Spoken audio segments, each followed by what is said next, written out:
Hai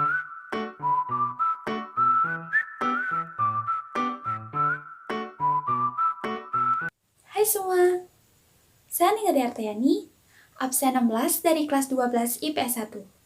Di video kali ini, saya akan mempresentasikan hasil pengamatan yang telah saya lakukan, yakni mengenai ragam bahan baku atau material dan teknik pembuatan kerajinan yang ada di lingkungan sekitar. Sebelum itu, saya akan sedikit menjelaskan apa sih yang dimaksud dengan bahan dan teknik dalam seni rupa. Bahan dalam seni rupa artinya material pakai yang dapat habis ketika digunakan untuk menciptakan karya seni rupa. Seperti jenisnya yang beragam, bahan untuk berkarya seni rupa juga sangat beraneka ragam. Ada yang berfungsi sebagai bahan utama atau yang sering disebut sebagai bahan medium, dan ada juga yang disebut sebagai bahan penunjang.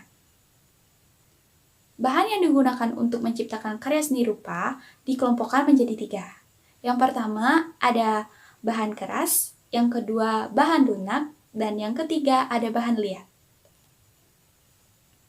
Sedangkan teknik dalam seni rupa artinya metode yang dilakukan untuk menciptakan berbagai jenis karya seni. Baik itu karya seni rupa 2 dimensi maupun karya seni rupa 3 dimensi. Adapun beberapa teknik untuk menciptakan karya seni rupa. Berikut ini penjelasannya. Teknik dalam berkarya seni rupa, yang pertama ada teknik aplikasi. Teknik aplikasi yaitu karya hias dalam seni jahit-menjahit dengan menempelkan atau menjahitkan guntingan-guntingan kain yang dibentuk seperti bunga, buah, bintang, dan sebagainya pada kain lain sebagai hiasan. Yang kedua, teknik menganyam adalah seni kerajinan yang dikerjakan dengan cara mengangkat dan menumpang tindihkan atau menyilang-nyilangkan bahan sehingga menjadi suatu karya anyaman.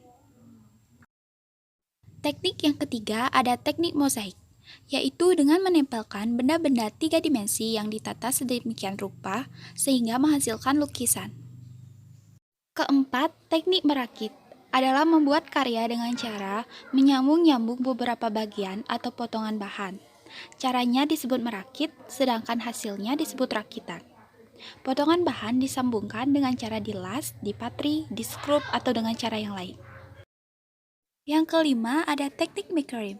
Adalah sebuah bentuk seni kerajinan simpul, menyimpul dengan menggarap rantaian benang awal dan akhir suatu hasil tenunan, dengan membuat berbagai simpul pada rantai benang tersebut, sehingga terbentuk aneka rumbai dan jumbai. 6. Teknik menuang atau cor, yaitu proses menuang menggunakan bahan cair yang dituangkan pada alat acuan yang berbentuk cetakan. Bahan cair ini dibuat dari semen, plastik, karet, gips, logam, tembaga, dan besi. Yang ketujuh ada teknik butsir, adalah teknik yang hanya menggunakan alat telapak tangan dan alat lain seperti kayu atau kawat sederhana. Bahan yang digunakan adalah bahan yang bersifat lunak, elastis, atau lentur, antara lain seperti tanah liat dan plastisin. Yang kedelapan ada teknik pahat, yaitu membentuk dengan jalan membuang bahan yang tidak dipergunakan dengan cara memahat. Cara pembuatannya dengan menggunakan alat pahat dan matril. Bahan yang digunakan adalah bahan keras seperti batu, cadas, kayu, gips, dan tanah liat kering. 9. Teknik menjahit adalah cara melekatkan atau menyambung, mengelem, dan sebagainya dengan jarum dan benang. Dan yang terakhir ada teknik membangun, yaitu kegiatan yang mencakup aktivitas menyusun berbagai komponen untuk dijadikan benda trimatra. Baiklah, sekarang saya akan menyampaikan hasil pengamatan yang telah saya lakukan mengenai ragam bahan baku atau material dan teknik pembuatan kerajinan yang ada di lingkungan sekitar saya. Selengkapnya bisa lihat di sini ya. Yang pertama ada kerajinan guci. Kerajinan guci, bahan bakunya menggunakan tanah liat. Dengan teknik pembuatannya adalah teknik cetak tangan, seperti teknik pijat, teknik putar, teknik piling, cor, ataupun tuang. Kerajinan yang kedua ada kerajinan tas rotan. Kerajinan ini menggunakan bahan baku dari rotan dengan teknik pembuatannya adalah teknik anyam dan teknik hias. Yang ketiga, kerajinan keranjang. Bahan bakunya adalah bambu, teknik pembuatannya adalah teknik anyam dan teknik sambung bambu. Yang keempat, ada kerajinan tas kemasan kopi. Tas ini menggunakan bahan baku dari limbah kemasan kopi dengan teknik pembuatannya adalah teknik anyam. Yang kelima, ada tikar pandan. Tikar ini menggunakan bahan baku dari daun pandan dengan teknik pembuatannya adalah teknik anyam. Yang keenam, ada dompet kain perca. Dompet kain perca menggunakan limbah kain perca dengan teknik yang digunakan adalah teknik menjahit dan teknik aplikasi. Yang ketujuh, ada topeng kayu. Topeng kayu ini berasal dari Bali, menggunakan bahan baku dari kayu pule. Dan teknik yang digunakan adalah teknik pahat. Yang kedelapan, ada batik cetak. Batik cetak ini menggunakan bahan baku kain dan tinta warna. Serta teknik pembuatannya adalah teknik cetak. Yang kesembilan, ada topi wol. Topi wol menggunakan bahan baku dari benang wol, dan teknik pembuatan yang digunakan adalah teknik macram dan teknik rajut. Yang ke-10 ada pintu ukir Bali. Pintu ini menggunakan bahan baku dari kayu jati dan teknik pembuatannya adalah teknik pahat dan teknik ukir.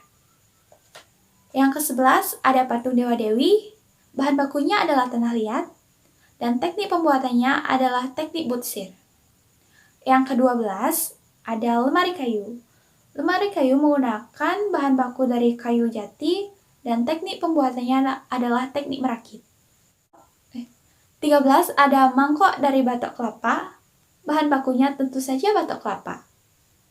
Teknik pembuatannya adalah teknik merakit. 14 ada liontin kalung. Bahan bakunya dari perak dan teknik pembuatannya adalah teknik cor dan teknik cetak.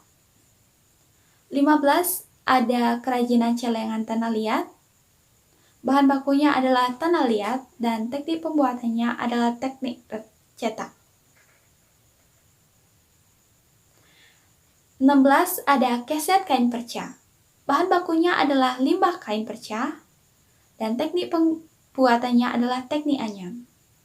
17 ada figuran kaca atau keramik. Bahan bakunya dari kaca dan keramik. Teknik pembuatannya adalah teknik mozaik. 18 ada rak sepatu. Bahan bakunya adalah aluminium dan teknik pembuatannya menggunakan teknik merakit. 19 ada kerajinan kebaya. Bahan bakunya adalah kain kebaya dan teknik yang digunakan adalah teknik menjahit. Dan terakhir yang ke-20 ada kerajinan ulekan atau cobek. Bahan bakunya dari batu dan menggunakan teknik pahat. Oke, itu tadi sedikit penjelasan dari saya. Mohon maaf bila ada salah kata dan terima kasih sudah nonton. Dah.